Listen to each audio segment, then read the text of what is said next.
যখন এখানে যোগদান করি তখন অনেকেই সেই তত্ত্বাবধায়ক সরকারের সময় অনেকেই আমাকে বলেছিলেন যে যেহেতু আমার বাড়ি খুলনায় অ্যাডমিনিস্ট্রেশনে খুলনা চাকরি করা সম্ভব নয়, এবং আমার পূর্বে যারা ছিলেন তারাও অনেক বিভিন্ন বিভাগ থেকে তাদের বাড়ি তার একটা চাকরি করেছে এবং অনেকেই হয়তো সফলভাবে চাকরি করতে পারে। তা আমি বলেছিলাম যে আমি খুলনায় সফলভাবে চাকরি করতে চাই না, এবং আমি মনে করি আমি খুলনায় যে সময় ছিলাম আমি সে তত্ত্বাবধায়ক সদস্য আমি সফলভাবে এখানে চাকরি করতে পেরেছি। আমি যখন বদলি হই খুলনা থেকে, আমি তো বলবো যে খুলনা সাতক্ষীরা রোডে যখন পানি ওঠে, এই পানি নিয়ে একটি ষড়যন্ত্রের শিকার হয়ে আমাকে এখান থেকে বদলি করা হয়েছিল। আমি বদলিটি এমন যে আমাকে জনপ্রশাসন মন্ত্রণালয়ে যখন নেওয়া হয় সংযুক্ত করে, যাতে আমি বেতন না পাই, এবং কিছুদিন এখানে সংযুক্ত ছিলাম। তারপরে তৎকালীন যিনি জনপ্রশাসন সচিব ছিলেন তিনি দয়াবশয় আমাকে আমার প্রশাসন থেকে বাইরে একটি পোস্টিং দেয়, সেগুলো পরিবার পরিকল্পনা পরিচালক পরিষদ বিভাগ। আমি পরিষদ বিভাগের পরিচালক হিসাবে চাকরি করেছি। তারপরে ওখানে 5 সাল চাকরি করার পরে হঠাৎ করে একটি জেলা প্রশাসক গোপালগঞ্জ হিসাবে আমার পোস্টিং হয়। তারপরে পোস্টিং যেহেতু 2009 সালের কথা বলছি, 2009 সালে আমি গোপালগঞ্জের জেলা প্রশাসক ছিলাম, তারপরে ঢাকার জেলা প্রশাসক, তারপরে বিভিন্ন ভাবে আমার পদায়ন হয়েছে। আমি প্রশাসনের সর্বোচ্চ পদ এবং জনপ্রশাসনের সিনিয়র সচিব পদে চাকরি করেছি।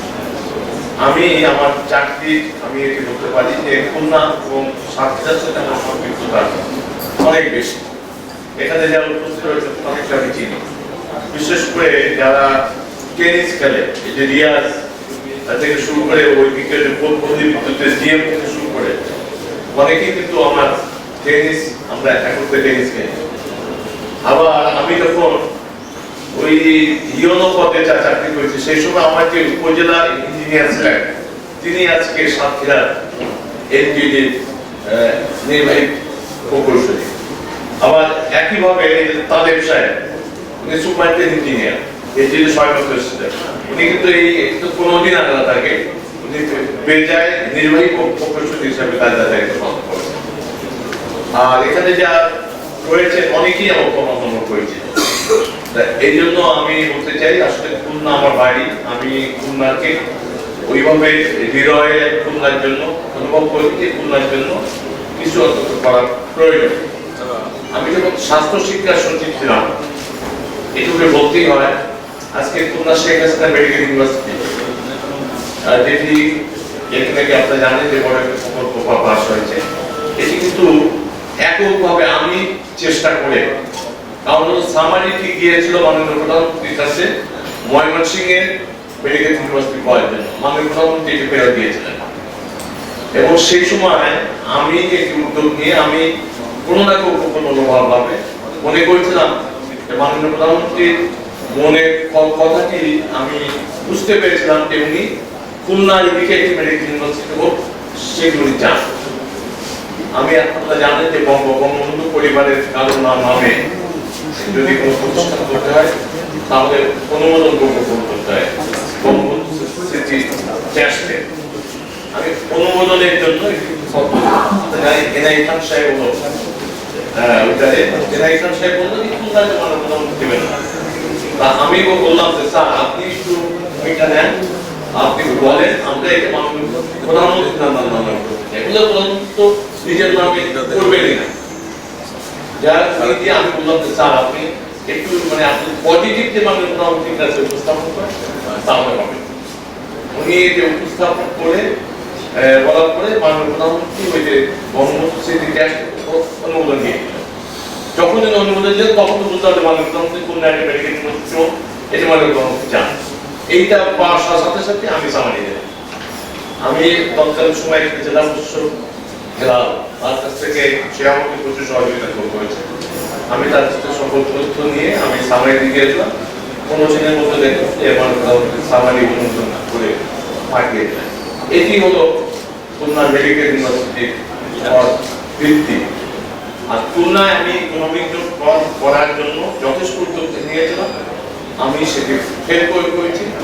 সাতক্ষীরাটির জন্য এই যে হুমায়ুন, আমি যেখানে ইয়ন আসলাম সেই সুনামগঞ্জের জগন্নাথপুর ইয়ন, আমি তো এসিডেন্ট ছিলাম, সে সেখানে ইয়ন এসেছে, তার সাথে আমার আগে হয়েছিল। আমি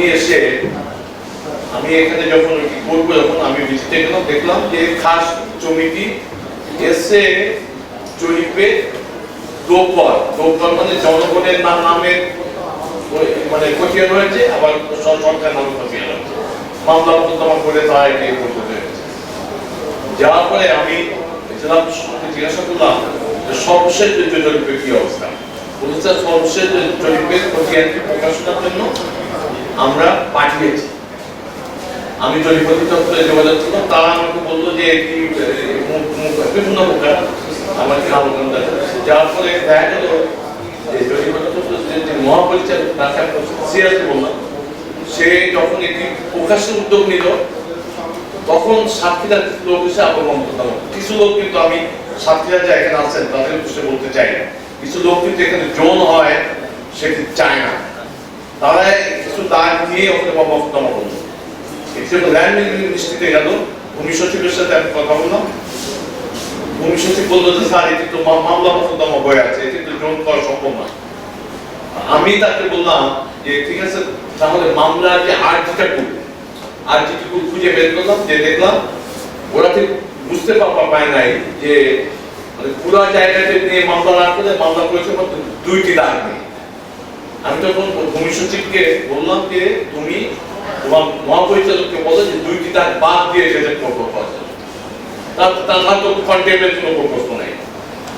সে বললো যে স্যার আপনাকে আমি ভালো যুক্তি দিয়েছি, আমরা 2টি দাগ বাদ দিয়ে ওখান থেকে মহাপরিচালককে পত্র জারি করবো, জারি করার পরে সেই 2টি দাগ নিয়ে এটি বাদ দিয়ে কিন্তু আজকের এই খতিয়ান প্রকাশিত হলো।